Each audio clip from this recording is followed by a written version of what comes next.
Presidenti e Kosovës Vjosa Osmani pritet që brenda kësaj jave të shpallë datës zyrtare për mbajtjen e zgjedhjeve lokale. Pavarësisht se data ende nuk është zyrtarizuar, burimet e Front Online thonë se zgjedhjet për komuna pritet të mbahen më 19 ose 26 tetor të këtij viti. Partitë politike kanë nisur tashmë përgatitjen dhe kanë filluar të konfirmojnë kandidatët e tyre për disa nga komunat më të mëdha dhe më strategjike në vend. Në Prishtinë, gara për kryetar komune pritet të jetë e ashpër ku Lidhja Demokratike e Kosovës LDK do të rikandidojë përparim Raman. Në Zhilan, gjithashtu pritet një garë interesante mes kandidatit të LDK-s Arbeni Ismaili dhe kandidatit aktual nga lëvizja vetëvendosja Albani Hyseni. Edhe në Podujev, ku aktualisht udhëheq Shpëtim Bulliqi nga lëvizja vetëvendosje, pritet një përballje me kandidatin e LDK-s Ekrem Hyseni.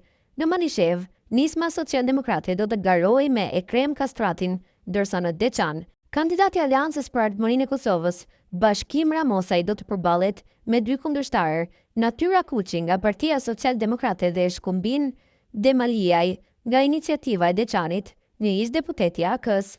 Në Kling, kryetari aktual Zenun Elezaj nga AK do të kërkojë një tjetër mandat, ndërkohë shëfitet se Partia Demokratike e Kosovës mund të garojë me Sokol Bashotëm.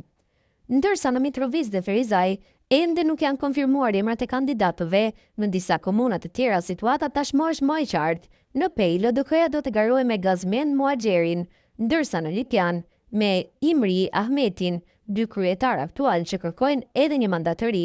Pritet që në ditët në vijim përveç shpalljes së datës nga presidenti Osmani, partitë politike të zyrtarizojnë edhe emrat e tjerë dhe të nisin fushatën jo formale në terren.